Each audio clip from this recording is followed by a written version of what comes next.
If any place would know why bacon is becoming so popular, it's Chicago.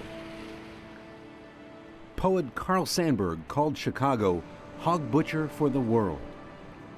For decades after the Civil War, Chicago's Union stockyards processed more meat than anywhere in the world.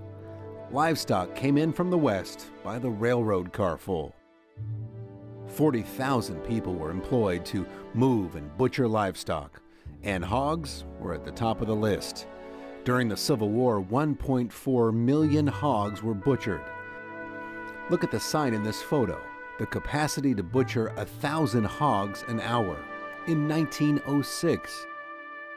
There was so much livestock that needed food and water. At one point, 500,000 gallons of water was being pumped from the Chicago River every day.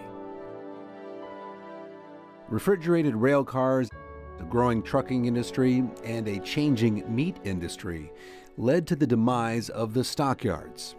They were shut down in the 1950s.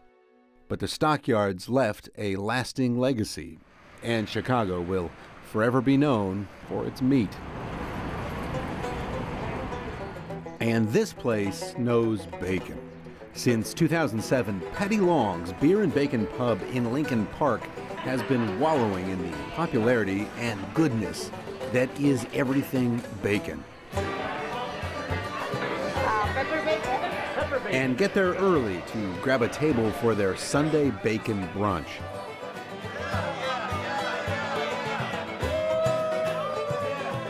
The three-man kitchen crew works magic with meat in what has to be the smallest restaurant kitchen in Chicago. They tried expanding, neighbors resisted, so they dance around cooler doors and griddles and somehow manage to create bacon-centered dishes. One dish for true meat lovers, something called the bomb.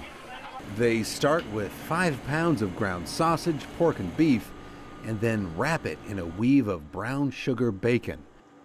It's enough to feed 8 people.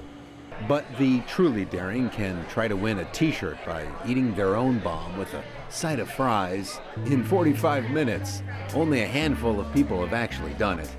Kevin Bacon is not one of them. But Paddy Long's owner, Chris Latchford, says Sundays at Paddy Long's are known for something else. We were doing different beer tastings here at Paddy Long's.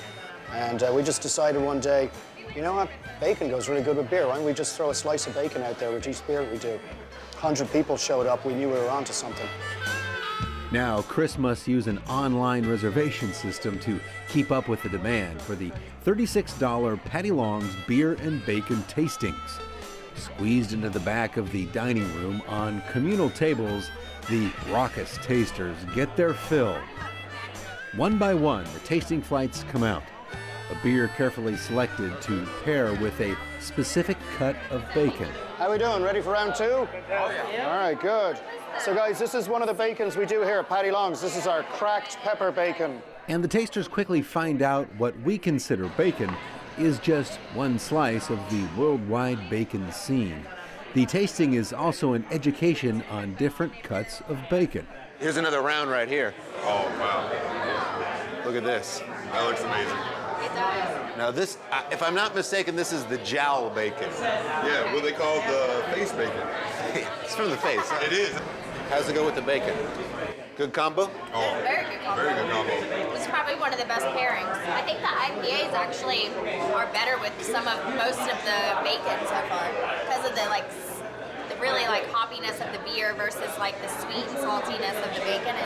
Pairs really well. So which do you prefer, beer and bacon tasting or wine tasting? I'm not a huge wine fan, so of course beer and bacon. Hey, beer and bacon wins. Beer and bacon wins. Sorry, Napa Valley. Chicago has got you beat. Local breweries. Yeah.